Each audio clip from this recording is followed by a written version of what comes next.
Don't turn around. That's what the note said. Folded into a triangle, tucked beneath the chipped coffee mug that hadn't been touched in 3 years. Same mug, same stain on the rim, same corner of the train station cafe. But the note? New ink, new handwriting. And the smell? God, lavender. She used to wear lavender. I stood there with my hands trembling, gripping a mug I hadn't touched since I left everything behind. My spine stiffened. I could feel her behind me. I knew she was watching, but I didn't turn. I couldn't. The last time I saw her, she was standing barefoot in the snow, begging me not to walk away. That was after the incident, after the cameras, after I learned what room 603 was really for. And now here she was, or at least, the ghost of her, sliding me a note like we were characters in a spy movie. Or a threat. I couldn't tell. I unfolded the triangle with shaking fingers. Inside, another line. If you're still drinking black coffee, you haven't changed enough. I dropped it. Not out of drama. Out of pure, paralyzing recognition. That's what she said to me the night before our wedding. In the kitchen, when I burned the eggs. She teased me for being incapable of sugar.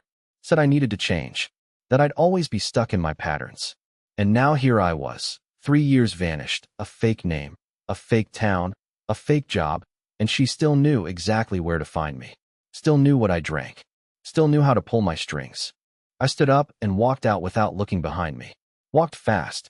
Fast enough that I forgot the notebook on the table. The one where I'd written every broken memory she left me with. The one that had never left my side since the night she betrayed me. She wanted me to turn around. She wanted me to see her. But I kept walking. Down the tracks, across the platform, into the parking lot, and into the rusted-out Civic I lived in. And as soon as I shut the door, I saw it.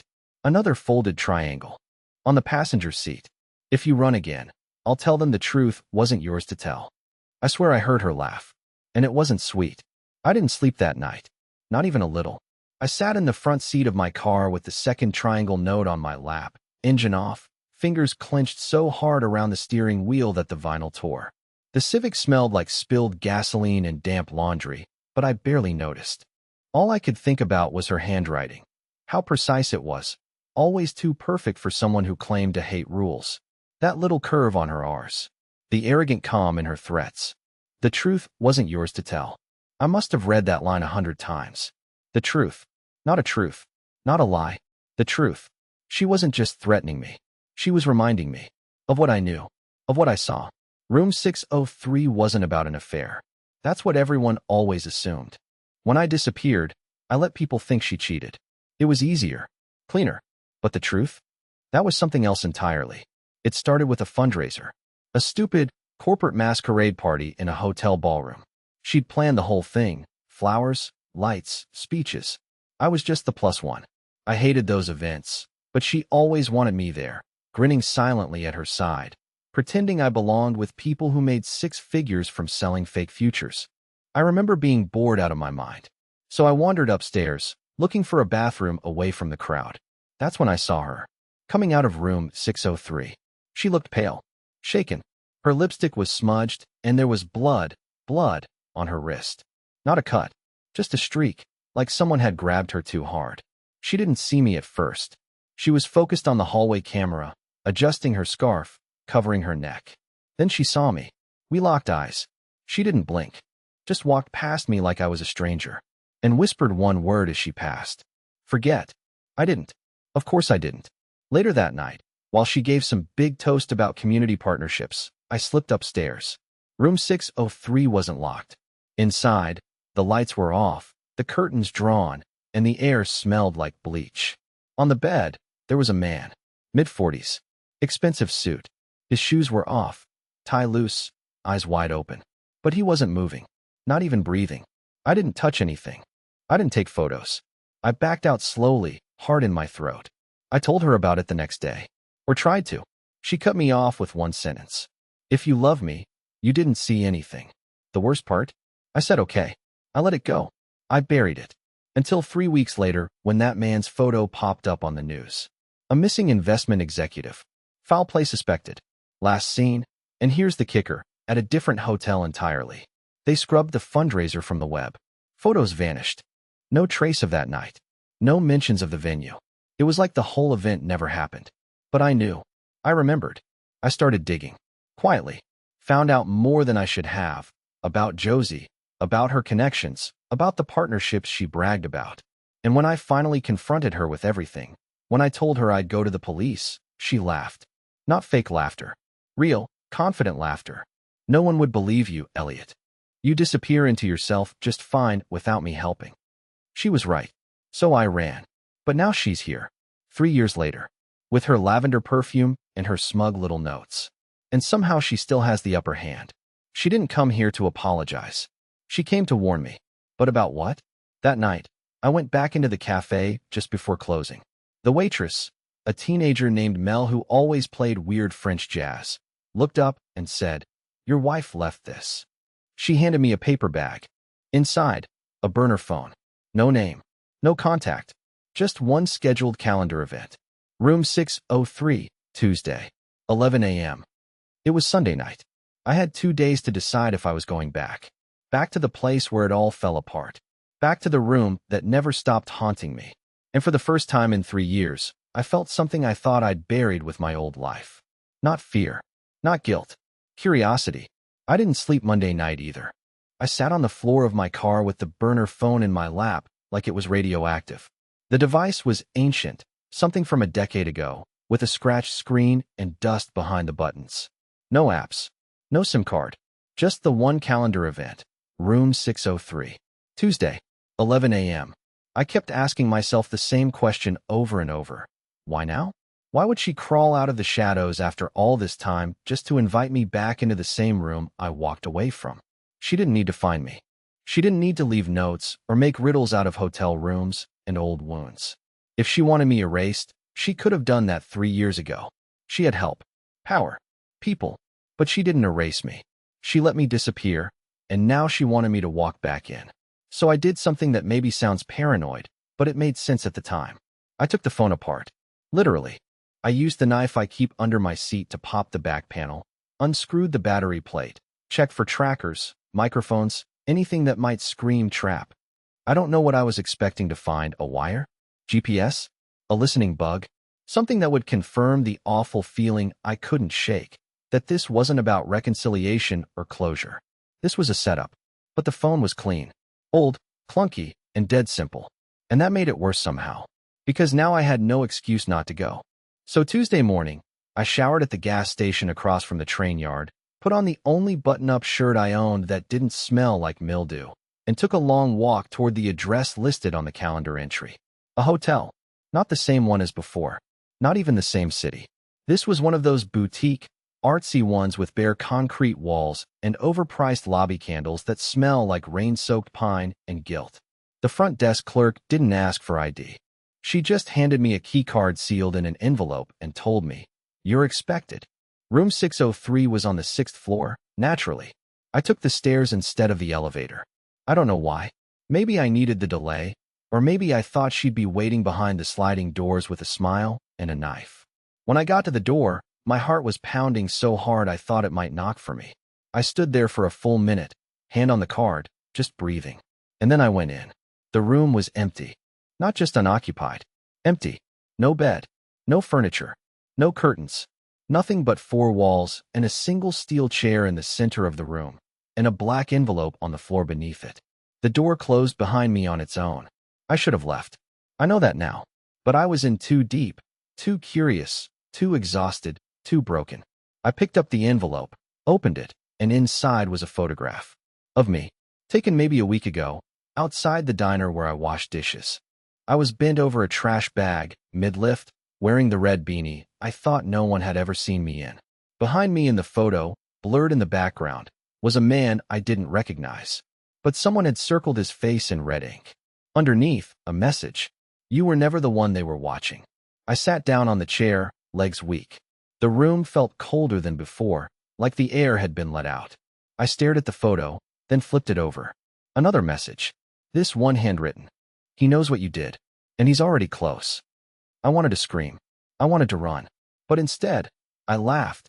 This weird, cracked sound I didn't recognize coming out of my own mouth. What the hell was this? A threat? A game? A warning? The door behind me opened, and there she was. Josie. Not a ghost, not a memory. Flesh and blood. wearing the same beige coat she wore the night I last saw her in the snow, like she'd frozen time and just walked forward. She didn't speak, just stepped inside and closed the door again. We stared at each other for what felt like an hour, and then she said the first words I'd heard from her in over 1,000 days. They know about Rochester, and now they think it was you. For a moment, I couldn't move. She was standing 5 feet in front of me, same posture, same slight lean in her shoulders, like she was carrying secrets in her bones. Her face looked older, but not tired, more like refined. Like whatever she'd done in the last 3 years had carved the softness out of her, leaving something colder, harder. I used to know every detail of that face, but now it felt like looking at someone in disguise. Her voice hadn't changed, though. Not a bit. They think it was you, she repeated. What happened in Rochester? I opened my mouth, but nothing came out.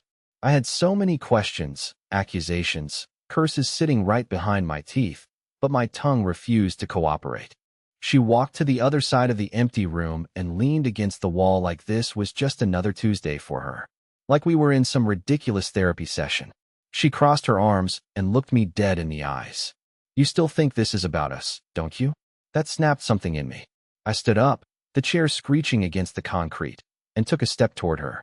Are you serious? You show up after vanishing me from my own life, after letting me think I'd seen something I shouldn't have, after letting me believe you. I stopped myself. The words were choking me. She sighed and interrupted. Elliot, you did see something you shouldn't have. And I told you not to tell anyone. And you didn't. Which means, for 3 years, we were square. My laugh came out bitter and sharp. Square? You think we're square because I kept your secrets and lived out of a goddamn Civic eating dry cereal for dinner? She tilted her head like a teacher watching a child miss the obvious. It wasn't my secret. That froze me again. She stepped forward now. You thought I killed that man. Or helped. Or covered it up. You think I'm some black widow in heels and a cashmere coat. But you never asked why I told you to forget. You just ran. Because you were scared. And they counted on that. I shook my head. Who the hell is they? She didn't answer. Not directly. Instead, she reached into her coat and pulled out a flash drive. This has the files you never saw. From before Rochester. From the other rooms. 204, 811, 2119. It's not about who died. It's about who watched. I stared at the drive like it was a weapon. She continued. There were cameras in every room. Not just security. Internal ones. Hidden. Private. Routed to a closed system that was supposed to be deleted after each event. But someone archived them. And then started leaking fragments. Just enough to cause confusion. And just enough to frame someone. I felt dizzy. The edges of the room started to blur like heat waves. Wait, what do you mean events? Josie didn't blink. They were trials, Elliot. Human trials. Psychological stressors, manipulated interactions, behavioral responses under extreme pressure. You weren't the only one brought in blind. And you weren't supposed to find room 603. I backed up slowly and sat down again, breathing shallow. She walked toward me, slow and deliberate, like a panther giving a trapped animal one last look before deciding whether to eat it or not. You didn't just see something that night, she said quietly. You interfered. You stood in front of a hallway camera and talked to someone who wasn't on the guest list. And that was enough to corrupt the control. I was shaking now. That guy was dead. That wasn't a test. That was real. Josie looked away. He wasn't supposed to die. He was supposed to think he might. There was protocol. Someone broke it. And suddenly, everything twisted. The secrecy. The blood. The cleanup. The silence. I asked the question I didn't want to ask, but had to. Are you saying I'm being framed for murder? She looked at me like I was a child asking why the stars moved. No. I'm saying you're being framed for leaking classified footage of an illegal behavioral experiment conducted on foreign nationals. My mouth went dry. She dropped the flash drive in my lap. They know where you are? They let me come first. You have maybe 36 hours. After that, I disappear again. For good. I didn't move. My heart was screaming inside my chest. She started walking to the door, stopped with her hand on the knob. And then she said something I'll never forget. If you want to survive this, stop trying to be innocent. They don't care if you're guilty. They care if you're useful. She left the room, and I sat there, holding the flash drive, wondering what the hell I had been dragged into, and why a part of me wanted to finally see it all. I didn't leave room 603 right away. I couldn't. I sat there with the flash drive in my hand, staring at it like it might explode if I moved too fast. My reflection in the window looked like a stranger, sunken eyes, unshaved jawline, skin that hadn't seen rest in days. I wasn't built for this. I wasn't a spy or a whistleblower or whatever the hell this situation required. I was a guy who used to alphabetize his DVD collection and flinch when the microwave beeped too loud.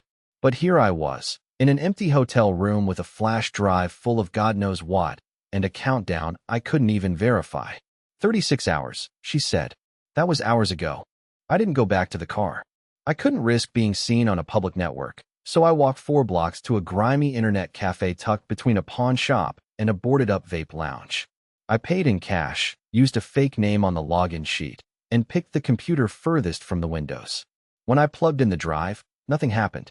No folders. No prompts.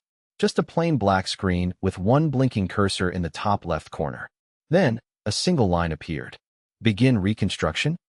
I clicked yes. For the next 90 seconds, the screen filled with static, then flickered, then resolved into a media player with 28 video files, all unnamed, all time-stamped across 3 years, and none labeled with anything remotely useful. Instead, each one had a color: crimson, teal, obsidian, birch, fog, marrow. I clicked on crimson first. It was dated the same month as Rochester. What I saw made me physically ill. It wasn't just footage from a hidden camera. It was edited, curated.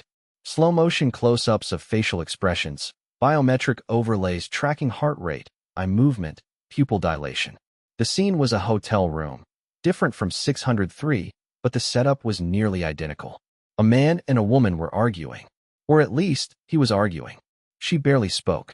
There were no names, no context, but it was clear this wasn't acting. This was real pain, real fear. And then, the screaming started. The man collapsed mid-sentence. No sound, just silence on the tape as his body spasmed on the carpet. The woman stood perfectly still, didn't move, didn't help, just looked directly at the camera for a full 10 seconds before the screen went black. I slammed the pause button and yanked out the earbuds. My stomach turned. This wasn't some experiment in stress response. This was a ritual, and someone filmed it like they were making art. I opened Teal. Another hotel room. Another couple. This time, 2 men. One asleep. One clearly drugged, sitting upright, unblinking. For 11 minutes, the conscious man repeated a phrase over and over while watching a TV that showed static. I remember what didn't happen. He kept saying it. Louder. Angrier. Until his voice cracked and he started sobbing. The other man never woke up. I couldn't keep watching. I skipped through the rest. Just fast-forwarded through thumbnails. In one, a woman cuts her own hair off while blindfolded. In another, someone is submerged in a bathtub full of photographs. One was labeled Marrow, and I swear, even the thumbnail made me feel cold. This wasn't surveillance. This was collection. Josie said they were trials. But this wasn't science. It was obsession. I went to close the player, but a new file appeared. Birch, revised. Dated 24 hours ago.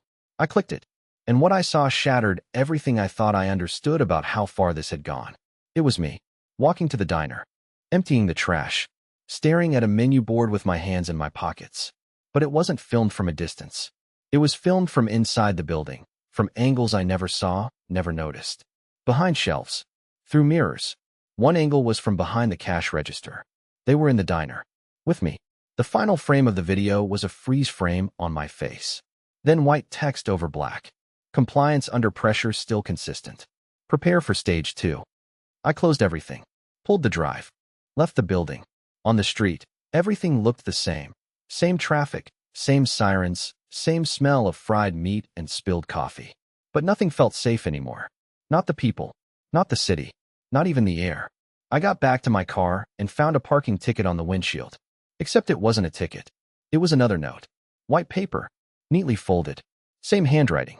You're not the only one who vanished. And written below that. See what she's hiding. She's not here to save you. She's here to finish it. I turned around slowly. Josie was standing across the street. She saw me, and then she vanished into the crowd. I didn't follow her right away. I wanted to. I wanted to run across the street, drag her out of the crowd, and demand an answer. But something stopped me. A part of me, the only rational piece left, whispered that maybe the note was right. Maybe Josie wasn't the one trying to save me. Maybe she was just wrapping up loose ends. And maybe I was the biggest one. I got back in the car, locked the doors, and just sat there for 20 minutes trying to calm the firestorm in my head. Every minute felt like another hour I was being watched. I turned the flash drive over in my hands again and again, half expecting it to start melting. Then I remembered something. Josie used to carry an old backup phone. One of those relics she never used but refused to throw away. She called it her vault. It was encrypted, had no internet access, and never left her side, until the day she left me. I remember it being in her nightstand drawer. I'd never thought to look at it back then. I assumed it was just nostalgia, like the box of old photos she kept under the bed. But now I wondered, was it more? It was a long shot, but I knew where she was staying now. I had followed her after she disappeared into the crowd. Not too close. Just enough to see her check into a short-stay building 5 blocks down from the hotel. No doorman. No cameras on the outside. Clean. Quiet. Unassuming. I waited until night.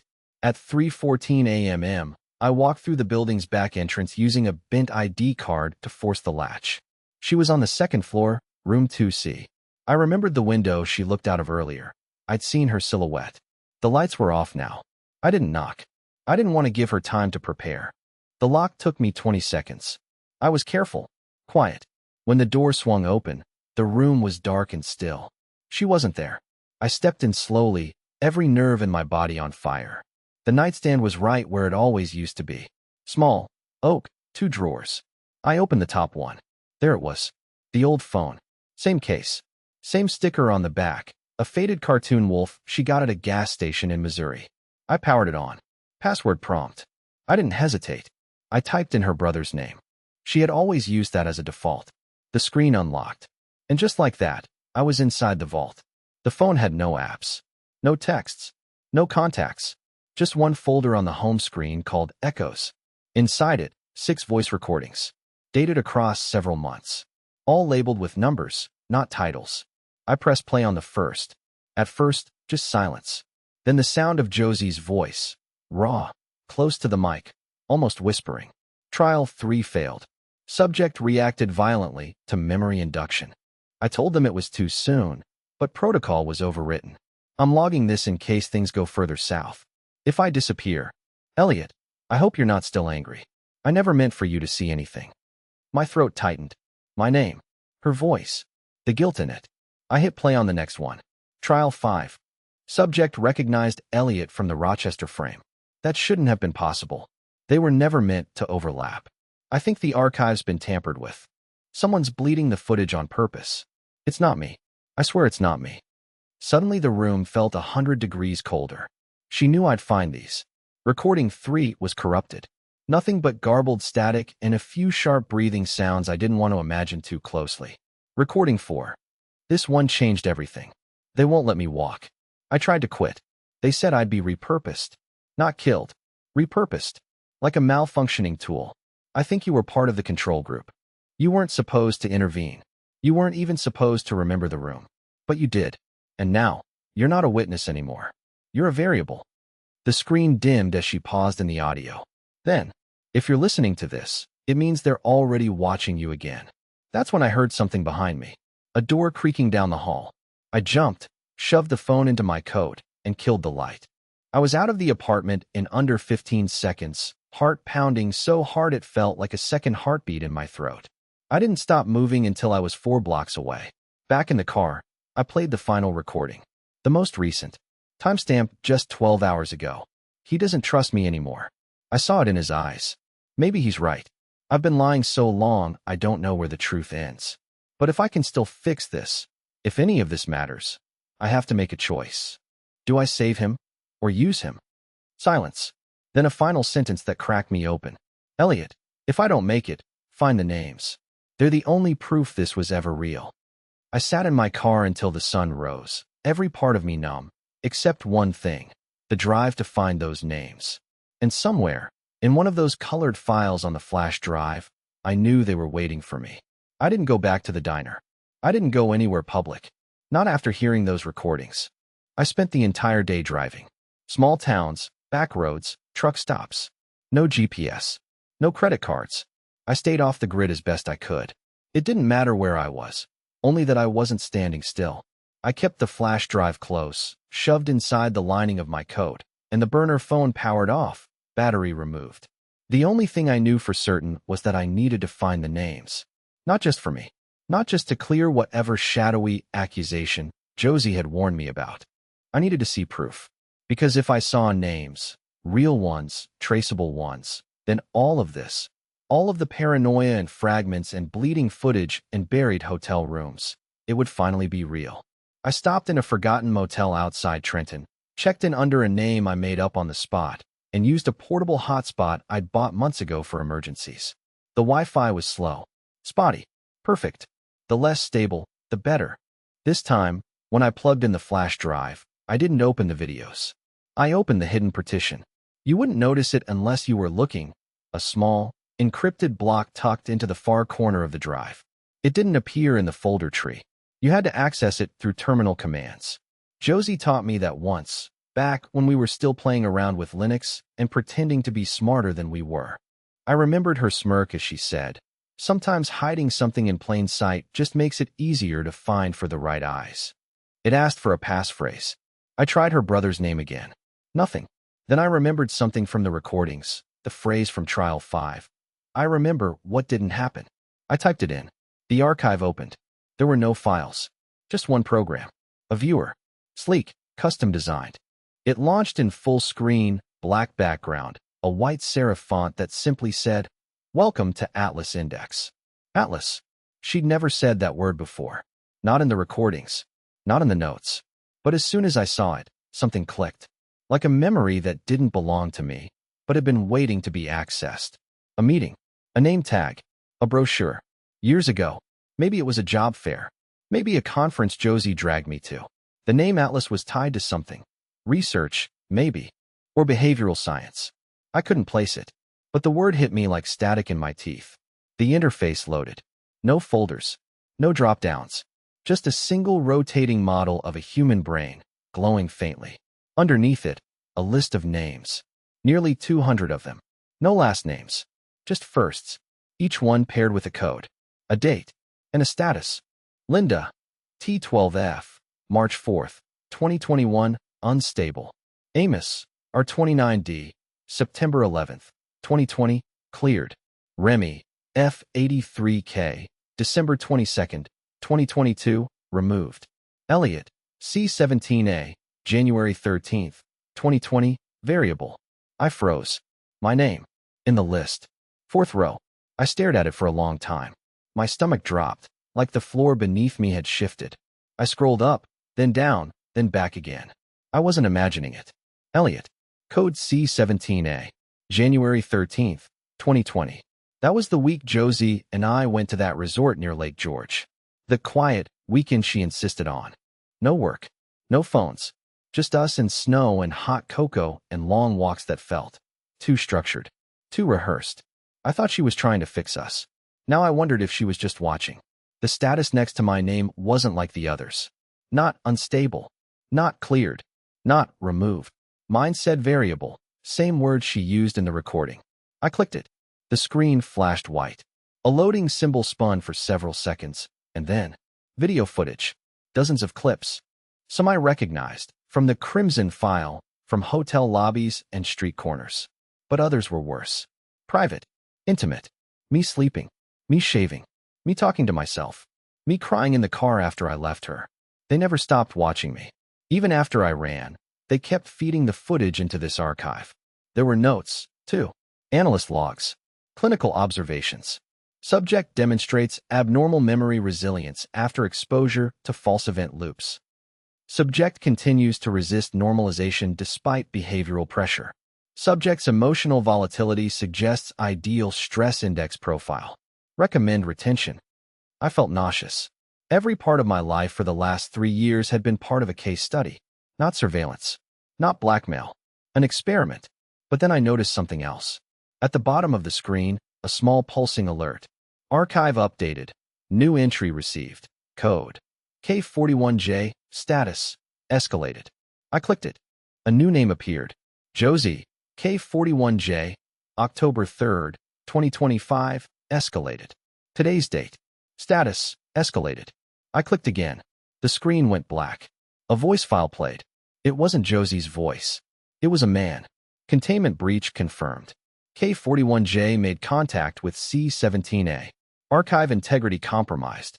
Pre-termination protocol pending. Subject has 8 hours to comply. Then, silence. No explanation. Just a countdown that began in the corner of the screen. 7 hours 59 minutes and 59 seconds. 7 hours 59 minutes and 58 seconds. 7 hours 59 minutes and 57 seconds. And I realized something, sitting in that dim motel room with no windows and a broken AC unit humming like a dying animal. This wasn't about exposing the truth. This was about surviving long enough to decide what the truth even was. I watched the countdown bleed down into the 6-hour mark, then 5, then 4. Each passing second felt like a bullet that hadn't hit me yet. I sat there in that motel room, surrounded by the dust and the dead air, and realized I had two choices: run again or end this. I didn't know who the voice belonged to. The one who said Josie had breached containment. The one counting me down to zero like I was a defective product on a factory line. But it didn't matter. They weren't in charge of the truth anymore. Not after what I'd seen. Not after what she risked by breaking their rules to warn me. Josie had made her choice. Now it was my turn. I didn't go to the police. What would I say? That I'd been a guinea pig in a 3-year-long psychological experiment run by ghosts in tailored suits? That my wife maybe faked a murder to hide a behavioral trial that nobody officially recorded? No. I sent the archive somewhere it would hurt them. Somewhere it would live. I dumped every file from the flash drive and the hidden Atlas index onto a secure cloud drop I hadn't touched in years, a place tied to an old identity, back when I thought coding message boards for freelance work was the peak of rebellion. Then I encrypted it and sent the key to 5 different email addresses, 5 people who wouldn't ignore it. A journalist I went to college with, a conspiracy blogger I used to mock, a trauma psychologist who went viral last year exposing military experiments on memory reconstruction, 2 others I trusted just enough. Then I smashed the flash drive into powder with the back of my tire. I had no idea if it would be enough, but I wasn't going to hide anymore. I left the motel and headed straight back to where it all started. The city, the hotel, the empty room 603. I thought maybe I'd find her there. Or someone else. But it wasn't Josie waiting for me. It was a letter, sealed in a linen envelope. My name, my real name, written across the front in her handwriting. Inside, a photo of us, taken at the lake house. Before everything. Before the experiments. Before the silence. We were smiling. My arm around her shoulders. Her hand resting lightly over mine. And on the back of the photo, one sentence. You were the only part that was never part of the plan. There was no threat. No cryptic code. Just that. And for the first time in 3 years, I believed her. I stood in that empty room, with its bare concrete walls and haunted air, and I made peace with something that had eaten me alive for far too long. She had done awful things. Lied. Manipulated. Disappeared. But she had also tried to save me. And maybe that's what love is when it's broken. Not clean, not fair, but still real in the choices we make when no one else is watching. The story didn't end with a gunshot or a car chase or a final twist of the knife. It ended with exposure. 3 weeks later, the archive started to surface online. In pieces, fragments, clips on forums, buried Reddit threads, half denied by the companies that used to own them. But it was enough. A congressional inquiry opened. A name was leaked: Atlas Behavioral Research Initiative, supposedly shut down in 2018, but clearly not. No arrests. Not yet. But they were scared. You could feel it. They were losing control of the narrative. As for me, I moved again, but not to disappear. This time, I used my real name. I rented a small apartment in Vermont. I started teaching again, not science this time. Writing. There's something healing in helping others tell their stories when you spent so long not being allowed to tell your own. I haven't seen Josie since that night. But sometimes I think about her. Not in anger. Not in fear. In gratitude. Because without her, I wouldn't have survived. And neither would the truth.